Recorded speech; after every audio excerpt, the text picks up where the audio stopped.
Welcome back to another episode of The Shack Show, and in this episode I'm going to talk about fishing during the summer, what I do, where I fish, and how I fish in the summer to catch as big a bass as I possibly can.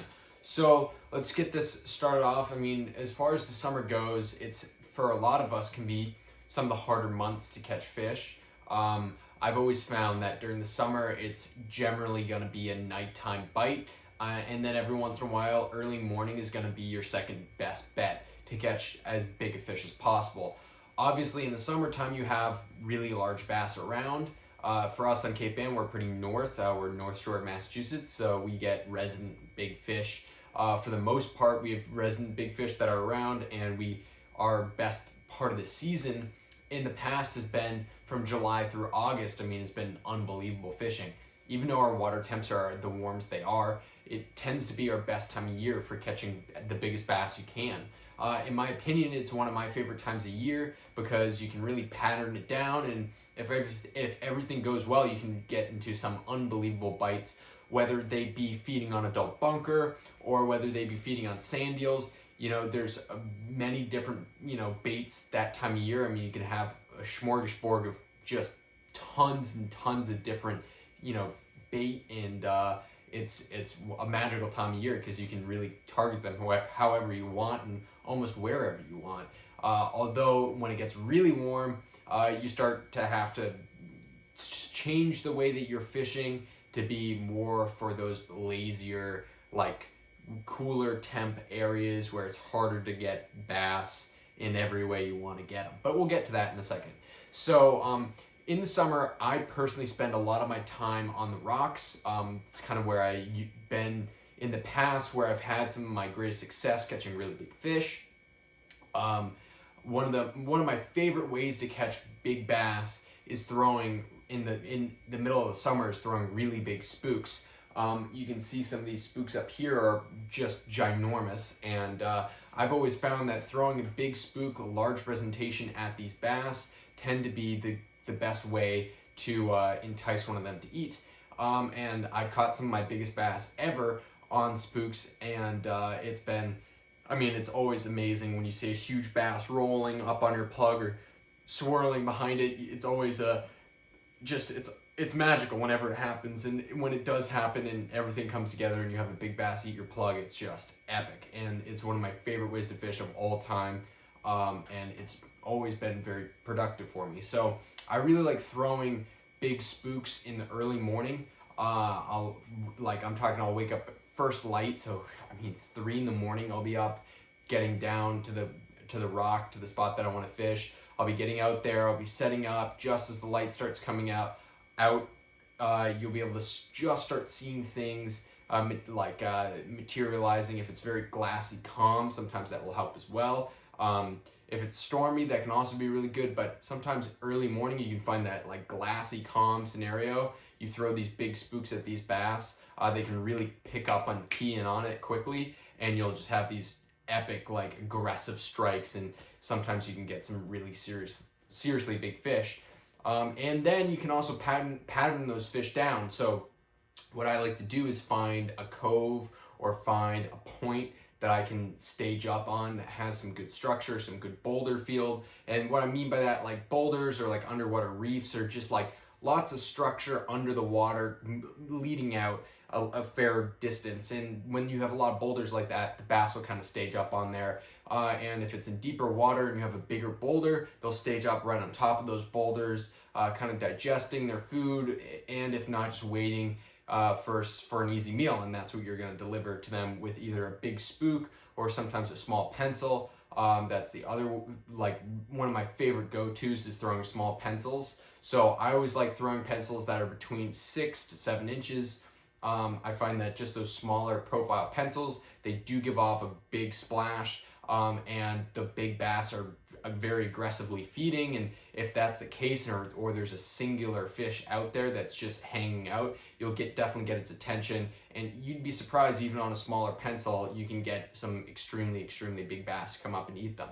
So I generally throw spooks at first to start off the day, and then if things are not really going down, or I've had a few swirls but nothing's happening, I'll switch over to pencils and I'll throw some pencils around, and generally that will get the hit. And then sometimes it's not once you throw the spook for the first time, it's when you put the spook on again after the pencil that I find that for whatever reason, maybe the pencil gets those bass up on the surface looking around for food. When you switch back to the spook, for some reason they always seem to be, that's when I end up getting those hits from those bigger fish for some reason.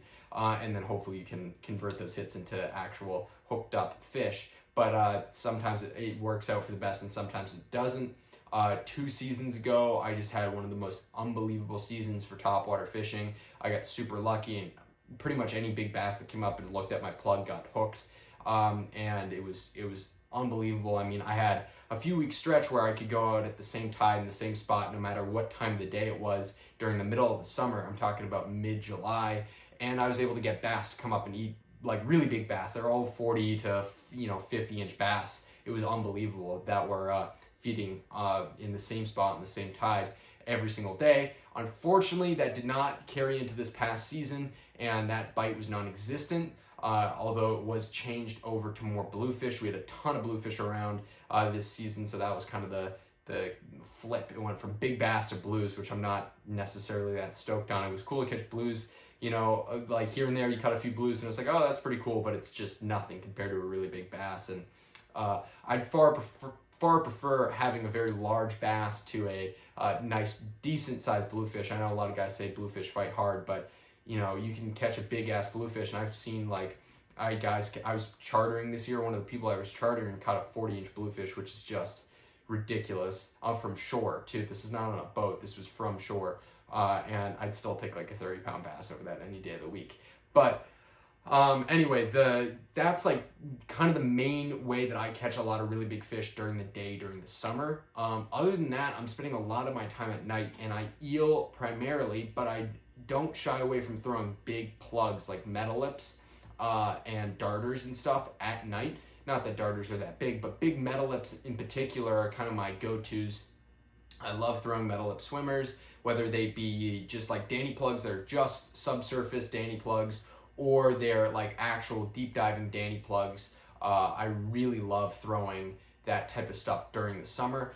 You tend to find these bass that are kind of more glued to the bottom, and they're just cruising along these channels. You can throw the eels, obviously we'll get them to come up and eat the eels, no problem. And especially if you're not weighting your eel down or anything, you're just casting it out and doing a straight retrieve with your eel. It's not gonna be that deep under the water. I mean, sometimes they'll dive down, but for the most part, if you've ever eeled during the day, you'll see that a lot of the time your eel is kind of close to the surface. And you'd imagine that those bass are coming from pretty deep, coming up to eat those eels for the most part. I'm sure that they swim over the top of many a bass, but I'm sure that if those bass visually see it or feel that eel struggling there on the surface, it's an easy meal for them, so they'll zip up there and eat it. But I've always done really, really well with live eeling, and I've done really, really well throwing plugs. I really like throwing needlefish during the summer. I throw a lot of darters and a lot of metal lips, and that's covers me primarily of what I'm doing off the rocks.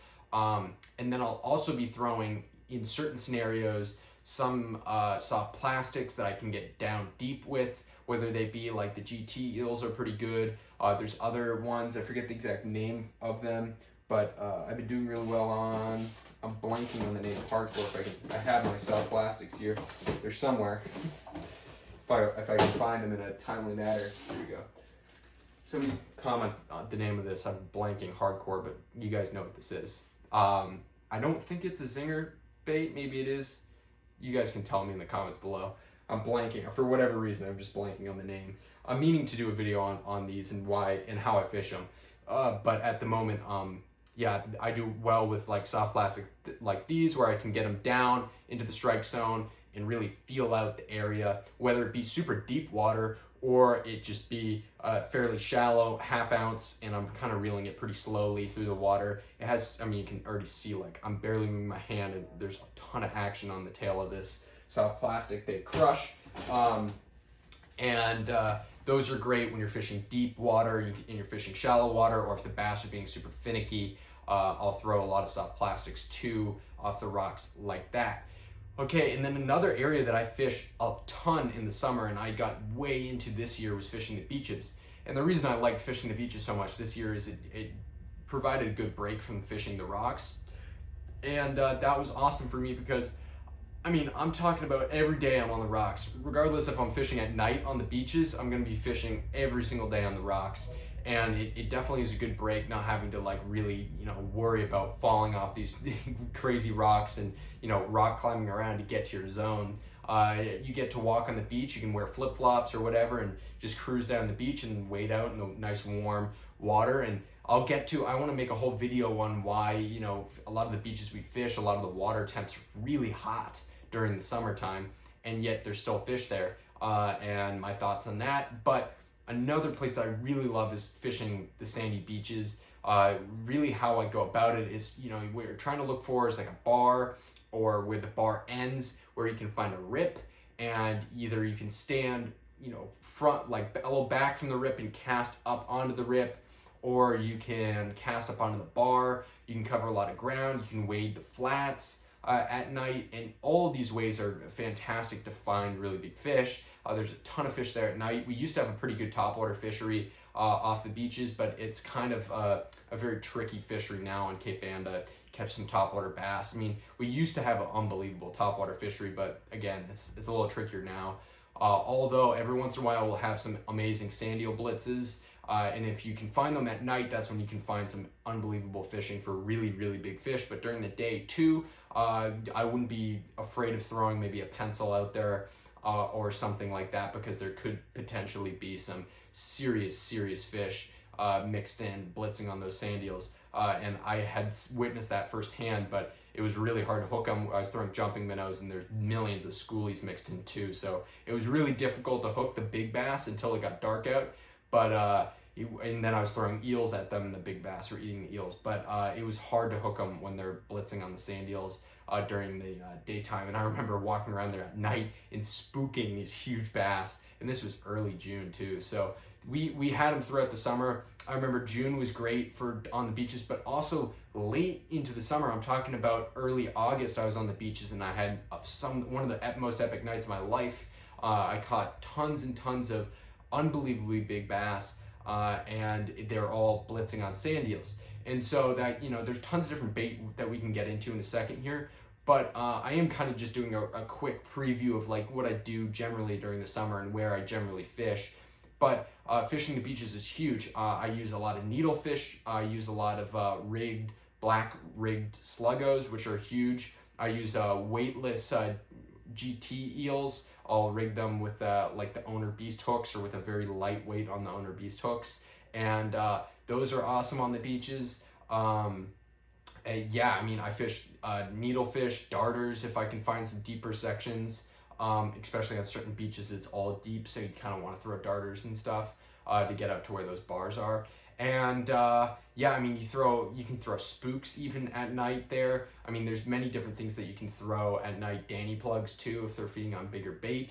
But yeah, for the most part, I'm throwing a lot of eels off the beaches, and I'm throwing a lot of needlefish too, floating needles for the most part. And yeah, that's like really what I cover those two places. So I fish a lot on the rocks during the summer, and I fish a lot on the beaches during the summer.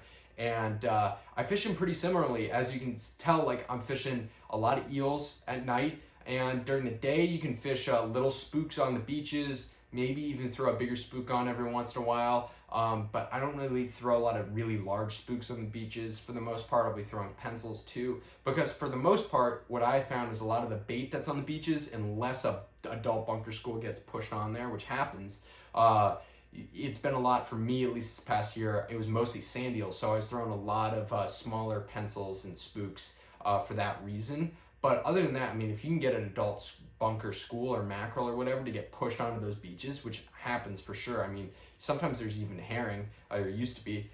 You can throw big spooks and stuff, and that mimics that bait perfectly. So it's pretty similar bags if you can think about it. Some small pencils, some small spooks, some big spooks during the day. And you can tell, like, I don't throw a lot of subsurface things during the day. It's pretty much primarily topwater. I've always found that topwater fishing in general, you kind of cull some of those bigger fish out of the schools. Obviously, you can throw bucktails and stuff, and that works great during the day as well. But I really stick mostly to topwater during the day, to be honest with you.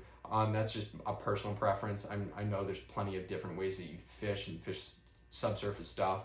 But, at night, I'm fishing darters, I'm fishing needlefish, I'm fishing metal up swimmers, and fishing either a few different soft plastics like the sluggos or the hoagies, or the GT eels, or those zinger baits. I believe that's what it is. It might be misspeaking though, so you guys can correct me if I am. And I'll be fishing one of those, or I'll be fishing eels. And whether that be live eels or an eel jig, unfortunately we can't technically be fishing with rigged eels now, but you can use eel jigs because you can use like a live bait strip on the back of a jig head, or not live bait, but like a bait strip on the back of a jig head. So eel jigs are a great one that I use off the rocks a lot, not too much off the beaches, but mostly off the rocks. And they're fantastic all around. Like if I'm throwing eel stuff, they work really well. I'll probably add a few minnow plugs like the redfin. I'll be throwing a little bit more off the beaches. But other than that, I don't really throw a lot of minnow plugs, especially not really off the rocks very much. But for the most part, I'm throwing darters, needles, and you can obviously the reason for that is where I fish a lot off the rocks, a lot of the bait are bigger bait, whether that be mackerel, you have adult bunker or Atlantic menhaden as they're called, and then you'll have, I said mackerel, but you can have like flounder, there could be black sea bass, tautog, lobsters. I mean, a lot of the bait they're feeding on is just a bigger profile, so when you're throwing those big things like darters and you're throwing needlefish for that matter, you can mimic those bigger, or metal lips, you're mimicking bigger profile bait, and that's what a lot of those bass are looking for off the rocks. And I fish in those two areas. I really use like the wind to dictate when I'm fishing off the rocks. I like to have a nice onshore wind when I'm fishing off the rocks. I know a lot of guys like different things, but for me, onshore wind kind of blows all the bait in, blows the fish in, and you tend to it kicks up the surf, gives the bass some good opportunities to feed in different areas, makes there be a lot of wave sweep through the rocks and over these reefs that those bass love. If it really gets chopped up like that, if there's a hurricane during the summer, especially if it coincides with a new or full moon, it can be unbelievable lights out fishing. And when that happens, and I've had some unbelievable nights where you have these huge like 11-foot tides and like a huge like storm that comes through at the same time. The waves are so big that you have to like be like, you're scared to fish. You're standing so far back, but you're hooking into like 45-inch bass every single cast, and half the time they're getting you on the rocks because you have to stand so far back. But it's been when that happens, it can be unbelievable fishing. So that's kind of like a very light overview of like what I do in the summer. I fish a lot off the rocks, and I fish a lot off the beaches. I throw a lot of topwater during the day. I throw a lot of eels at night. And that's what you kind of have to do now to pull some bigger fish. I know it's getting harder and harder to catch big fish, but those are kind of a few tips I have to like find some bigger bass. You will be shocked when you're throwing small pencils. You'll be catching schoolies, and then all of a sudden you'll have like a 25-pound bass come out of nowhere in the morning. And that does happen off the rocks. You can find a lot of different points and coves and stuff. They hold some pretty big fish during the summer, and I wouldn't be afraid to even fish at 9 a.m. You know what I mean? Like, you're almost noontime, but you can still pull some really big bass during the day if the tide's right and there's bait in the area, especially if you know that there's adult bunker around or something. I definitely wouldn't be scared to throw topwater plugs, especially big topwater plugs, in the middle of the day, even if it's 90 degrees out, because I've had days where it's 90 degrees out, it's bright sun, and there's 40-pound bass feeding, and you would never even know because they're not blitzing or nothing. But as soon as you throw a spook out there, a big spook, and you're ripping it across the surface, the water just starts erupting with big fish. And I wouldn't be surprised, if you do that and you end up catching some bigger fish, even though it's kind of counterintuitive to what you might already believe in, you know, it's got to be early morning or late at night, or it's got to be, you know, in the evening. Evenings are great too, right at dusk. Throwing big spooks right in sunset into dusk is awesome too. Same deal, pencils, spooks, they work great right at dusk. And then off the beaches, I mean, it's the same deal. You can throw pencils and spooks right in the morning or at dusk, and you have a pretty decent shot at pulling some big fish. Although I tend to have my best luck on live eels. And this year in particular, I have my best luck on live eels because they're blitzing on such small bait. They won't pass up the chance to eat an eel, so that's why I was having such good luck on eels. So thank you guys so much for watching this video. If you like this video, please like and subscribe. It really helps me out. I've been putting out as much content as I can for you guys, and be starting to get out some more actual footage of me fishing, so you don't have to keep hearing me talk. But I'll continue doing these little videos as well alongside them. All right, thank you guys so much, and I'll see you next time.